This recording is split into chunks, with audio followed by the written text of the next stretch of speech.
Boa noite, eu sou Maria José. Boa noite, eu sou Rosivânia Varjão. Boa noite, eu sou Letícia de Jesus.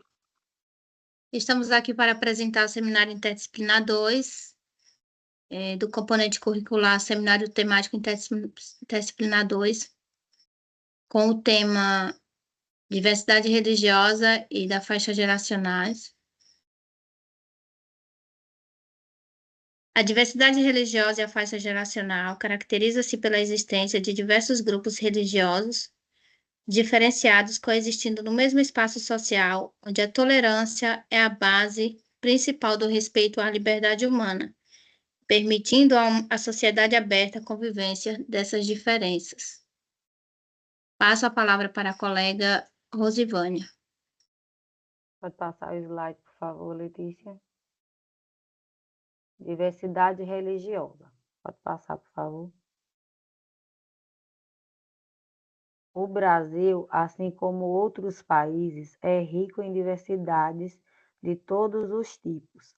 Desde o início da nossa história, nos deparamos com os variados costumes e crenças dos povos originários, ou seja, os indígenas, que viviam por aqui. Depois, com o contato dos povos europeus, como portugueses e os espanhóis, no processo de colonização e imigração, provenientes de processo de imposição e intercâmbio cultural desses com outras culturas. Intensificou-se ainda mais a variedade étnica e religiosa do nosso espaço. Além disso, tivemos também a presença da cultura africana, das populações orientais e asiáticas, consequentemente fazendo com que todo esse processo de diversidade no território brasileiro se aprofundasse ainda mais. Pode passar o slide, por favor, Letícia. Embora tenhamos uma grande diversidade religiosa, existiu por muito tempo aqui relações de poder, onde os praticantes de uma religião e até mesmo as instituições governamentais anulavam as outras crenças e consideravam somente a sua. O Brasil já teve uma única religião oficial, o catolicismo, com a Constituição de 1824, que perdurou até a proclamação da República. Neste período, só eram permitidos templos católicos. O clero fazia parte do funcionalismo do Estado. Eram praticadas outras religiões e confissões religiosas, mas seus integrantes sofriam discriminação e só podiam realizar seus atos religiosos em particular no espaço privado e não em lugares públicos.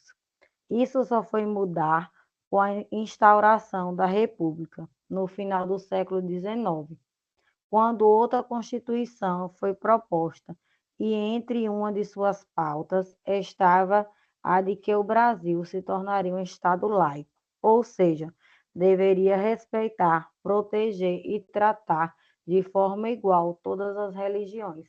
Minhas colegas tiverem alguma colocação para fazer?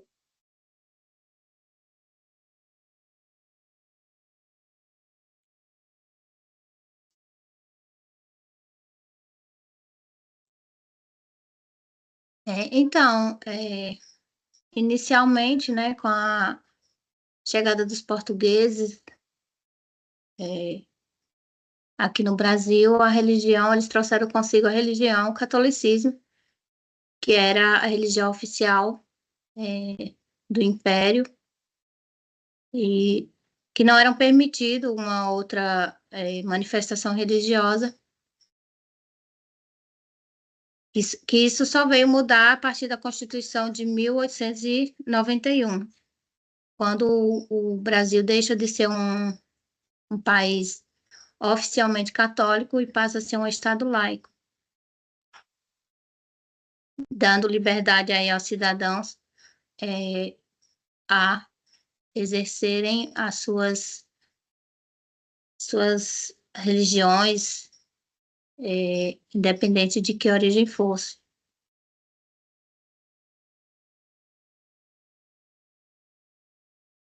Vou prosseguir agora. Com tudo isso, posteriormente a essa asseguração pela Constituição, a liberdade de culto fica estabelecida a qualquer pessoa, sendo protegida pela lei se sofrer discriminação por esse e qualquer outro motivo.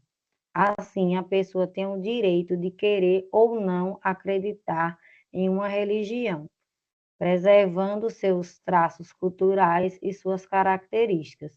Mesmo com todas essas leis, a diversidade religiosa ainda é um assunto bastante delicado no nosso país. Dessa forma, devemos constituir uma base de estudos e procurar criar diálogos, principalmente nos meios educacionais, como a escola, para que todas as diferenças possam ser entendidas e respeitadas. Se minhas colegas quiserem dar uma contribuição.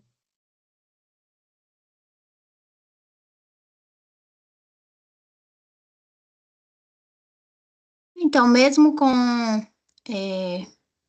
a divisão entre a religião e o Estado, e essa liberdade de culto permitida pela Constituição, ainda existe a intolerância religiosa, infelizmente, né? E eu creio que nos espaços educacionais é o lugar propício para se falar desse tema, porquanto eu creio que, mesmo diante da diversidade religiosa a qual existe na sociedade brasileira, a intolerância religiosa ainda persiste, infelizmente. Com certeza, em pleno século XXI, né? Uma coisa tão simples que cada quem respeitasse a religião do próximo, né? A escolha do outro, né? Do outro. Apesar disso, ainda existe intolerância religiosa. Ocorre quando uma pessoa discrimina a outra por ter a crença ou religião diferente da dela. No geral, a discriminação é acompanhada de atitudes agressivas, ofensivas ou qualquer outra forma de ferir a dignidade religiosa do outro. No Brasil, esse tipo de intolerância é frequentemente direcionada às pessoas de religião de matriz africana, o que está diretamente ligado ao racismo estrutural contra as pessoas negras. Então, as pessoas que mais sofrem com a intolerância religiosa são as pessoas que têm como religião as religiões afrodescendentes, que é o candomblé, a umbanda. Então, aí já é uma coisa estrutural, já enraizada, né? Já é uma forma de discriminação, tanto religiosa como racial.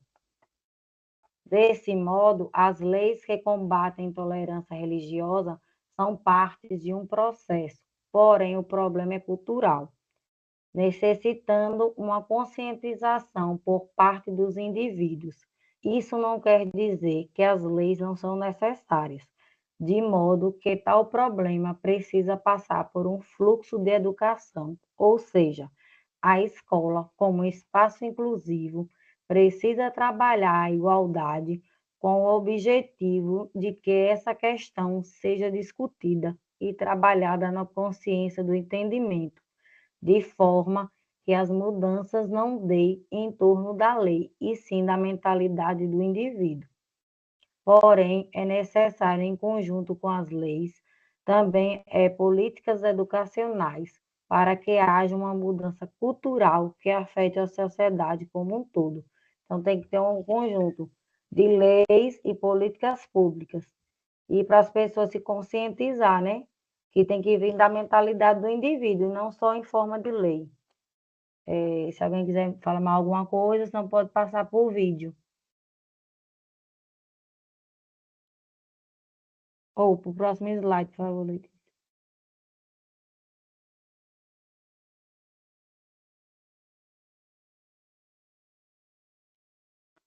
falar agora um pouquinho.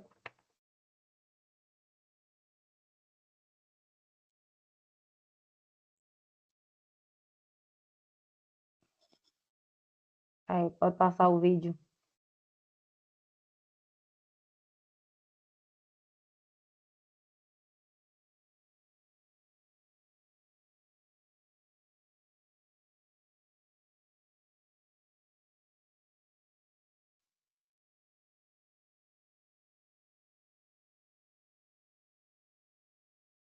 Não, volte, por favor, Letícia, o slide.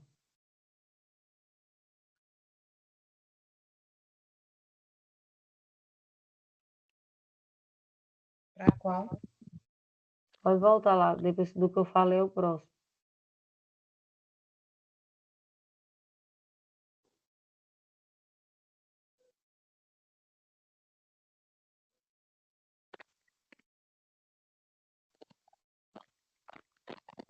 É isso aí. Para além da garantia constitucional e do pacto estabelecido pela ONU por meio da Declaração Universal dos Direitos Humanos, existe uma lei número 9.459, de 13 de maio de 1997, que, em seu primeiro artigo, prevê a punição para crimes motivados por discriminação de raça, cor, etnia, religião ou procedência nacional.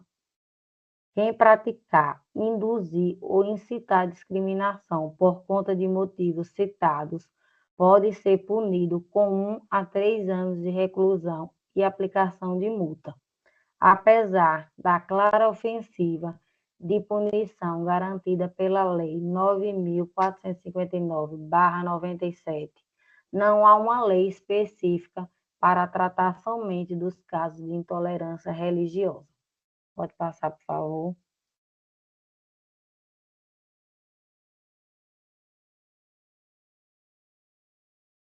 Os dados, agora eu vou falar um pouquinho sobre a composição religiosa no Brasil, segundo o Censo Demográfico realizado em 2010 pelo IBGE.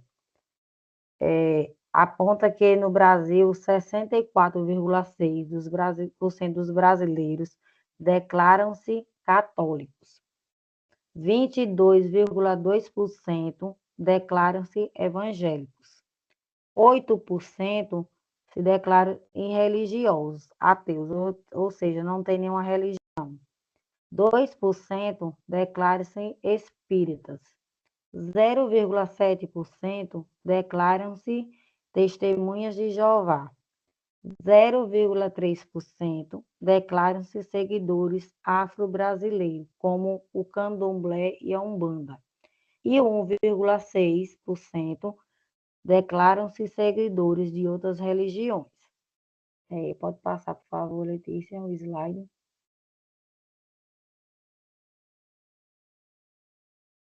Agora irei falar um pouquinho sobre a diversidade cultural religiosa no Brasil e educação brasileira, um direito do cidadão. Pode passar, por favor.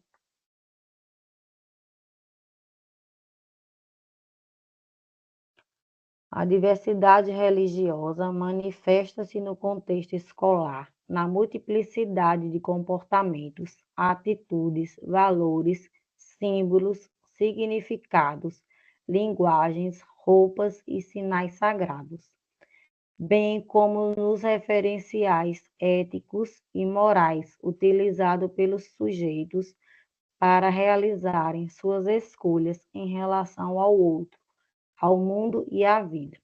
Interagir com a diversidade de conhecimentos, territórios e territorialidades presentes no cotidiano escolar é altamente desafiador. Uma educação comprometida com a diversidade de seus sujeitos e situações requer de toda a sociedade e, em particular, da comunidade escolar, um conjunto de reflexões e práticas que abordem as diferenças dentro e além dos seus espaços e lugares. A diversidade cultural religiosa se apresenta e transita de forma marcante nas salas de aula das escolas brasileiras. espaços e lugares sociais que possibilitam ou não o encontro de diferentes sujeitos, cada qual com seus símbolos, ritos, crenças, tempos, cultura e valores próprios. Pode passar, Letícia, por favor, slide.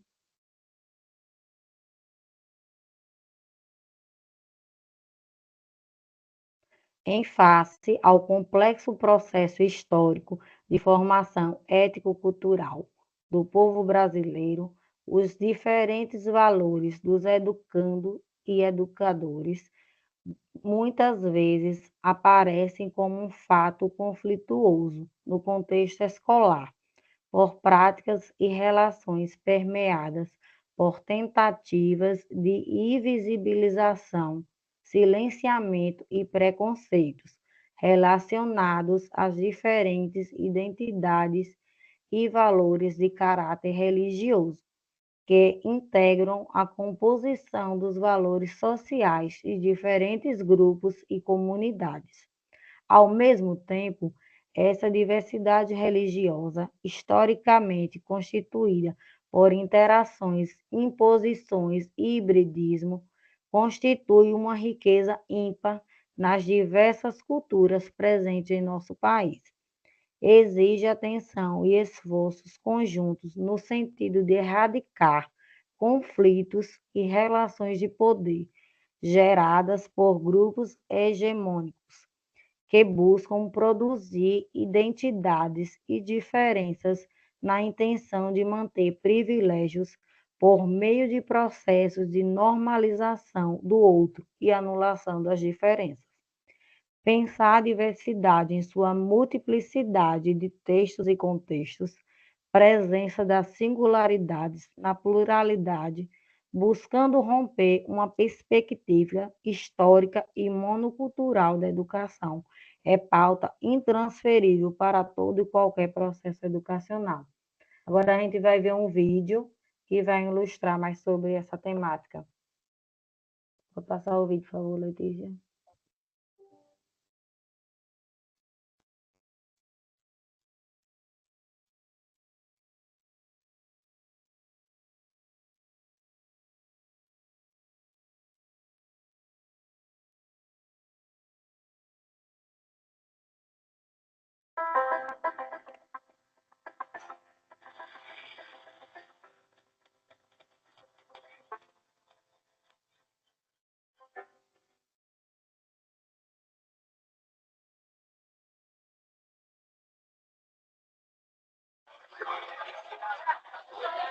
Só que como ela fala é diferente de como a religião é ensinada ou é difundida na igreja. Trata-se de mostrar como a religião é importante para a gente entender a própria história, a própria vida social. Então, a escola pode falar de religião, aliás, deve, na minha opinião, falar de religião, mas não com o intuito de fazer proselitismo. O que é proselitismo? É um convencimento de que as religiões, ou existe uma religião certa e outra errada. É um esforço muito grande do agente educacional de sair do seu próprio sistema e tentar ver como que o mundo é a partir de uma outra ótica. Se ele conseguir fazer isso, ele vai conseguir passar para o seu aluno noções mais neutras de religiosidade. Embora a gente saiba, por exemplo, que o Brasil é um país majoritariamente católico, compete à escola fazer um ensino, pautar um ensino religioso que não seja baseado apenas no sistema religioso.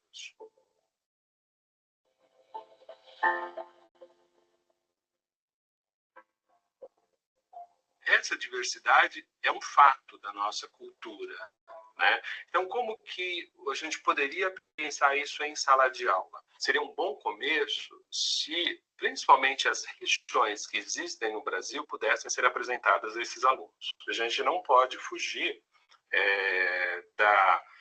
de uma visão do que é o judaísmo, né? Porque é do judaísmo que a gente tem um outro movimento. Nós temos as religiões de origem indígena no Brasil, que tem assim uma cosmovisão, que a cosmovisão seria a visão de um mundo importantíssima, né, que foram fundamentais, inclusive, para a gente entender a cultura nacional, né?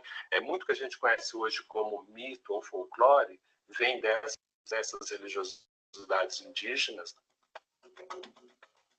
A gente tem as religiões que vieram com os africanos escravizados no Brasil, então é preciso que a gente veja também essas religiões, né, como que elas se originaram no Brasil. Então a gente tem o candomblé, a gente tem a umbanda, a gente tem uma diversidade de religiosidades locais, a pagelança, o catimbó, o jaré, enfim. Então, como que elas vão ser abordadas? Elas têm que ser abordadas dando a todas a mesma atenção. Aquilo que eu chamo assim de uma pauta mínima que o professor pode estabelecer para tratar de todas as religiões, que é, por exemplo, de onde surgiram, como surgiram, onde elas estão atualmente, qual é, vamos dizer, a quantidade de pessoas que as praticam, no que elas acreditam, se elas acreditam em divindades ou não, quais são os valores morais, éticos que fazem parte do seu sistema, quais são as liturgias, por exemplo. As liturgias são importantes, por exemplo, como que são feitas as missas, os cultos, as sessões de umbanda, de candomblé, enfim, como que essa liturgia é constituída. Eu vejo muito o ensino religioso como uma forma de se falar de história, de geografia, de antropologia, de sociologia, porque é pela entrada da religião que você compreende como que o Brasil se formou. Afinal de contas, a religião ela fez parte desse processo, ela faz parte desse processo. Hoje nós vamos fazer uma aula diferenciada. O professor, na sala de aula, ele tem uma amostra muito interessante na própria sala de aula. Por quê? Muito provavelmente, quando ele falar de religiões, ele vai estar falando de uma diversidade religiosa que faz parte dos próprios alunos. Há muitos casos no Brasil, esses casos têm crescido, de crianças que são impedidas de entrar na escola quando elas portam, por exemplo, um fio de contas. Então, isso além de ser ilegal, é um péssimo exemplo de convivência religiosa. Muitas vezes a escola está ao lado de um templo evangélico, está ao lado de uma igreja católica, está ao lado de um terreiro, de um bando de candomblé. Então, seria interessante que no ensino religioso, aquelas comunidades, as lideranças ou eventuais representantes pudessem ser chamadas, né? Porque aí você integra também a escola ao seu entorno, vamos dizer, religioso. Uma outra atividade também importante seria levar esses alunos para conhecer esses espaços. Se eu faço isso com várias religiões, um templo budista, uma mesquita, uma sinagoga, né? Eu estou dando a oportunidade a esses grupos de se aproximarem da religião sem medo. Tem muitas possibilidades de fazer do ensino religioso também uma oportunidade de cidadania. Né? Por quê? Porque se a gente tem um currículo mais fechado nas outras disciplinas, pelo menos nessa disciplina, que esse currículo pudesse ser um espaço de discussão de religião em relação com a cultura, com a cidadania, com a noção de diversidade, com a noção de respeito, né, ao outro.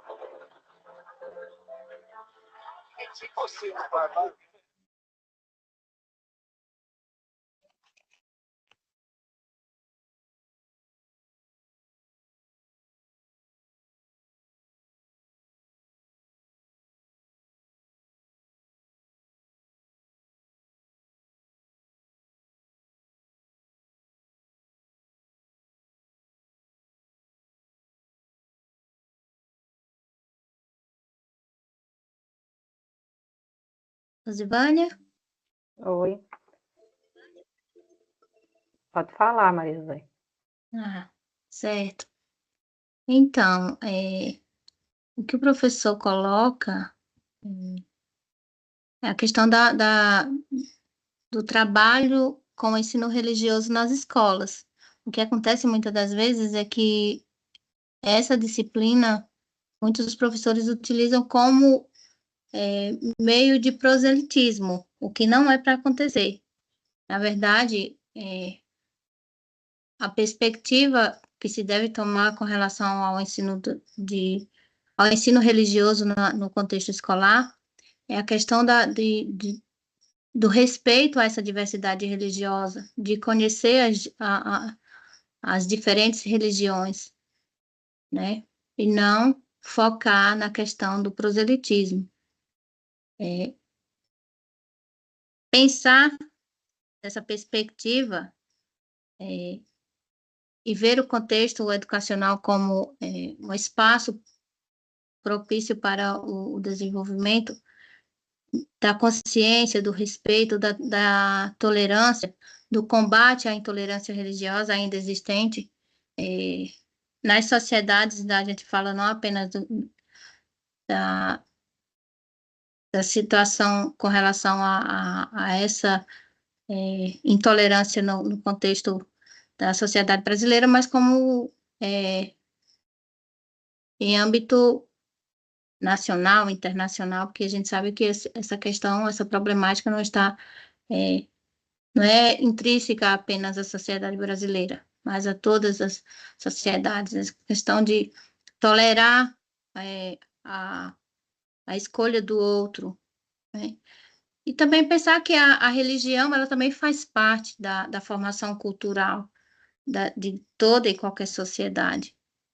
Então, o ambiente escolar, eu creio que é o lugar propício para se tratar, para se trabalhar essa questão da religião, não como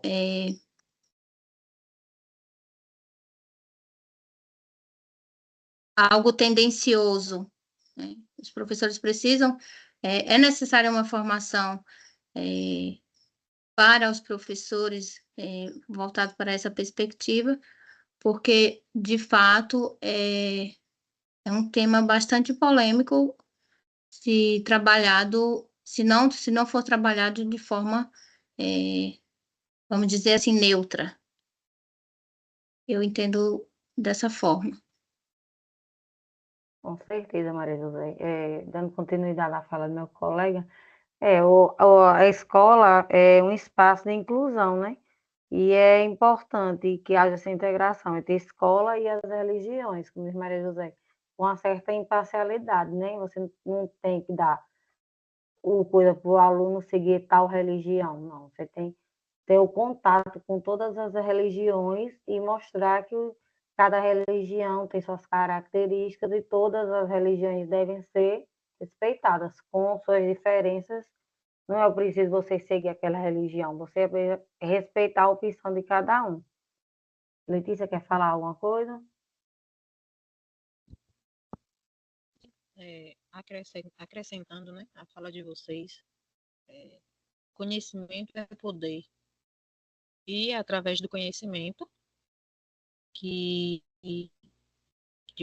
todos os preconceitos, incluindo o preconceito, né, pelas religiões, toda essa intolerância religiosa que existe, principalmente no Brasil, é através do conhecimento de cada uma que propõe-se esse, esse preconceito, essa intolerância a ser reduzida, né?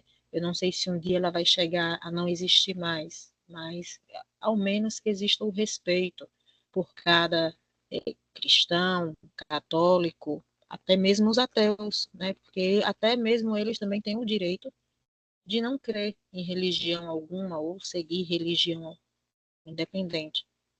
Então, assim, é através da escola, sim, também que damos início a essa função de conhecimento, a essa função de respeito, de sabedoria, de conhecimento, que é assim, conhecendo um pouco de cada uma, né? Entendendo como funciona cada uma, não tudo, mas um pouco.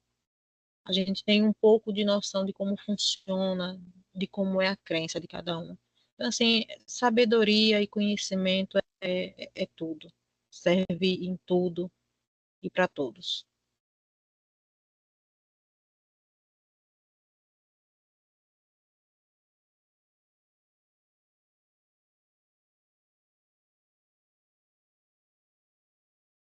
Pode prosseguir com os slides.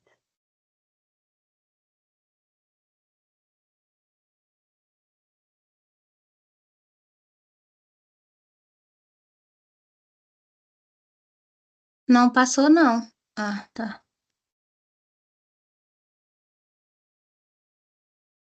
A partir desse momento, vamos dar início à fala sobre diversidade geracional. Diversidade geracional é o nome dado a um conjunto de pessoas de diferentes faixas etárias que convivem no mesmo ambiente, ou seja, é uma concepção que busca dar espaço à pluralidade de perfis, respeitando suas particularidades comportamentais, sociais e culturais. Não é muito diferente das demais políticas de inclusão, como a diversidade de gênero, raça, orientação sexual, religiosa, entre outras. O mundo que vivemos hoje não é mais o mesmo que os nossos pais viveram, nem mesmo o mundo que as crianças que estão nascendo agora viverão.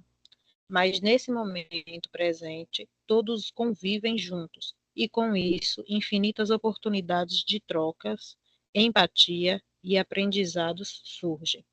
Cabe a nós explorarmos essa troca geracional da melhor forma possível, com muito respeito, entendendo o contexto histórico de cada geração, que reflete em características muito significantes.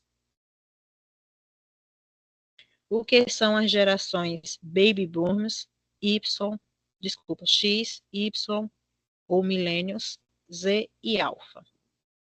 A divisão das gerações começou quando as crianças nascidas nos Estados Unidos após a Segunda Guerra Mundial, entre 1946 e 1964, ganharam a denominação de Baby Boomers, em alusão ao aumento do número de nascimentos depois do conflito.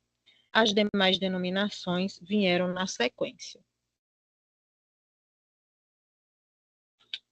Não existe, no caso, não há um consenso, mas na maioria das referências sobre o tema apresenta a seguinte classificação: Baby Boomers, nascido entre 1946 e 1964. São indivíduos que viveram as grandes transformações do pós-guerra, em geral criados com muita rigidez e disciplina. Geração X, nascidos entre 1965 e 1980. Sucedeu aos Baby Boomers. Essas pessoas viveram a fase da Guerra Fria e sentiram as transformações provocadas por movimentos de grandes impactos no cenário social e cultural, como Maio de 68, a onda hippie e a luta por direitos políticos e sociais. Já no Brasil, as crianças nascidas nessa fase testemunharam a ditadura militar e seu declínio, o desenvolvimento industrial e o crescimento econômico.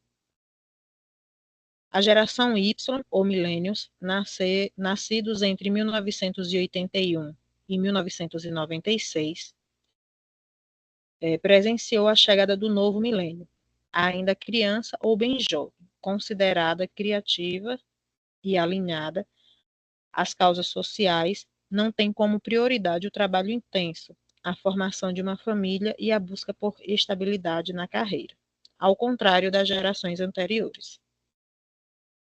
A geração Z, nascidos entre 1997 e 2010, estão entrando ou estão prestes a entrar no mercado de trabalho.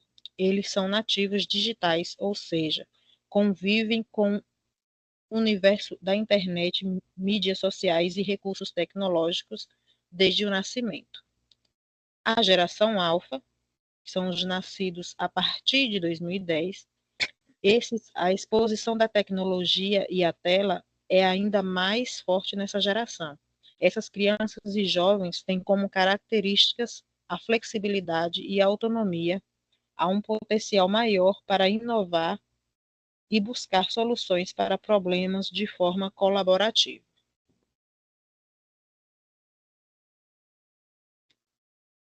como cada geração aprende.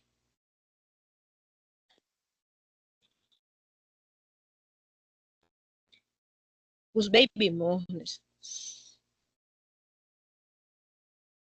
focam na aprendizagem como o início, meio e fim, como se fosse a leitura de um livro. Por essa razão, preferem ler e seguir programas de ensino tradicionais. Outra característica apurada é que, como eles tiveram contato tardio com a internet, geralmente estabelecem uma relação de descoberta com as tecnologias. A geração X são pessoas que se adaptam rapidamente às tecnologias.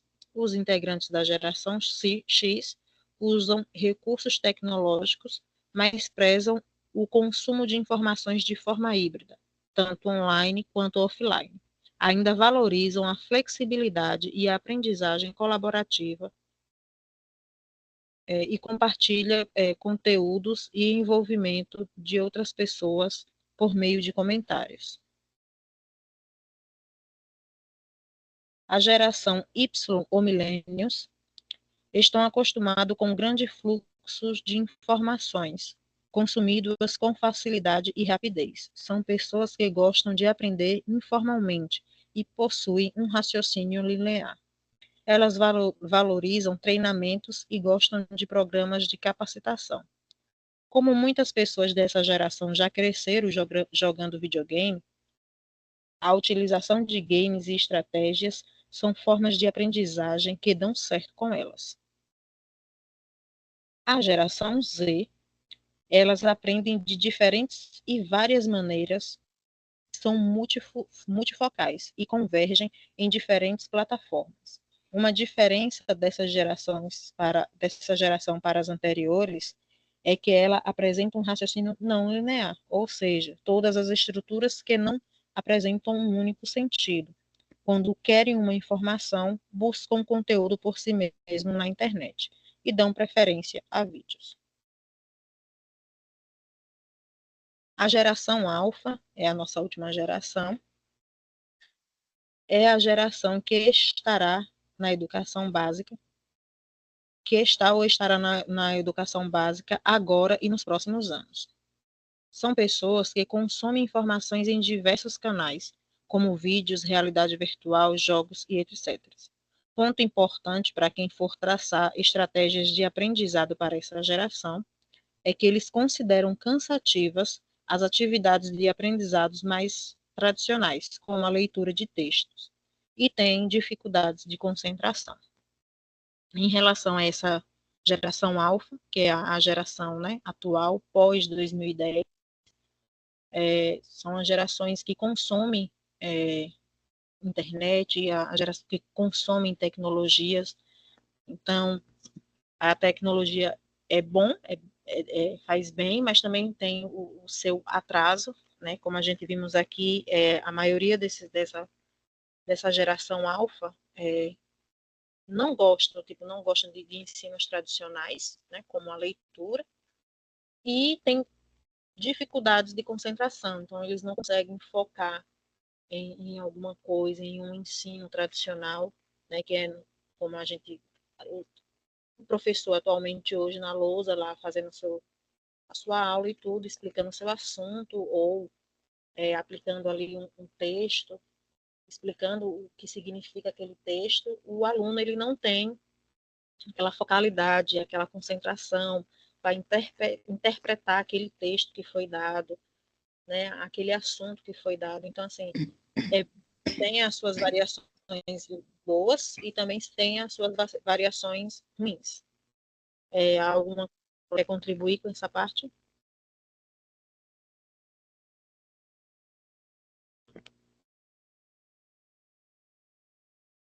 O professor aí tem que saber lidar, né? Buscar mesclar a tecnologia com as novas tecnologias, né? Porque eles estão mais ligados na tecnologia do que no ensino tradicional, né? Então, o professor tem que buscar se adequar, né, a cada geração, né?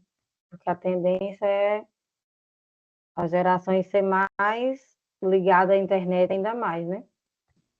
Isso. É tanto que hoje em dia, até na questão literária, não temos muitos alunos, né, que conheçam os literários, os livros, né, os nossos grandes escritores, são poucos, né, que têm esse conhecimento, até mesmo, creio que esse pouco conhecimento vem aí, eu acho que até mesmo da geração Z, ou até mesmo da geração Y, né, tem muitos que, por mais que naquela época anterior não tinha internet, mas aqueles que já conviveram já nasceram no período da internet, da tecnologia, preferiram deixar de lado os conhecimentos tradicionais, como os livros, né, dos nossos grandes autores até, para focar em jogos, vídeos, exemplo no YouTube, porque assim que a internet foi lançada, surgiu primeiramente o YouTube, então foi o primeiro vício que surgiu, e isso afetou grandemente a população no conhecimento, tanto dentro ou fora da sala de aula.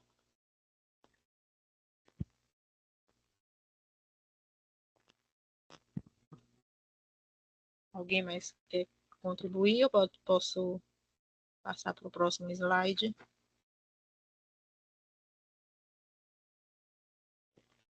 Pode passar, colega.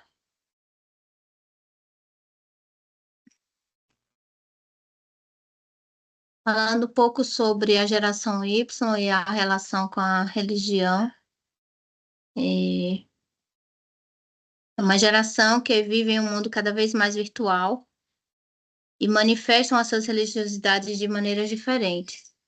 Marcada pela diversidade, a religião para essa geração também fica no campo das possibilidades de escolha, ou seja, há uma liberdade, uma certa liberdade de escolha religiosa. É verdade que há dúvida se o jovem dessa geração tem alguma religião. As respostas percorrem novamente as variações comuns a esta época com a escolha pessoal em função de um maior individualismo. Há ainda a hipótese de que a religião não tem importância nenhuma na vida das pessoas, principalmente para os jovens, frutos de uma geração pragmatista. O que se coloca em pauta aqui é a questão da escolha religiosa, ou se de fato esses jovens eles têm uma religião, eles seguem uma determinada religião. Porque como é possível visualizar as gerações mais recentes, elas têm uma liberdade de escolha religiosa, porque fazendo um comparativo com as gerações baby boomers e a geração X, eles tinham um certo vínculo, um maior vínculo com a religião, porque já traziam isso da sua geração, dos seus antepassados, né? Enquanto que as gerações recentes, as gerações Y e Z, eles têm essa liberdade de escolha, esse individualismo com relação a seguir ou não uma religião. É tanto que o número das pesquisas feitas, o número de pessoas que não seguem ou professam uma religião tem crescido de forma exponencial ultimamente. Se os colegas quiserem acrescentar algo mais.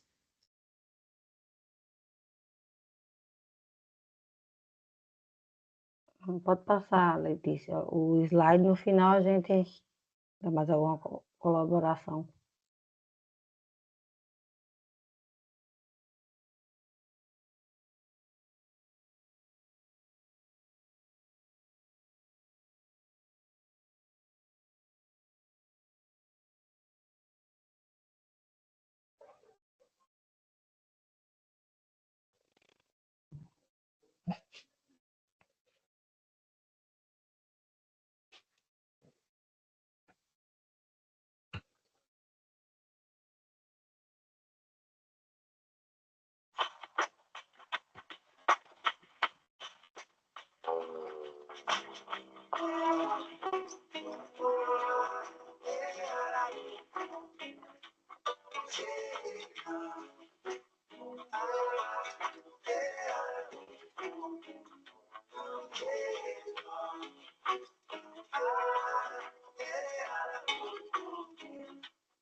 Foi para diferenciar que Deus criou a diferença.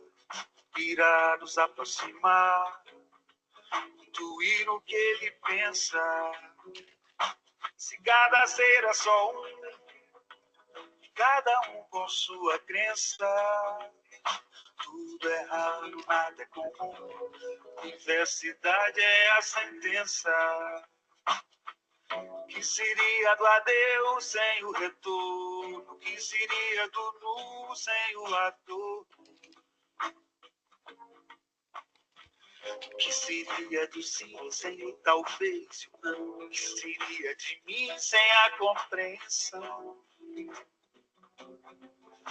Que a vida é repleta, o olhar do poeta percebe na sua presença o toque de Deus, a vela no breu, a chama da diferença. A vida é repleta, o olhar do poeta percebe na sua presença o toque de Deus, a vela no breu, a chama da diferença.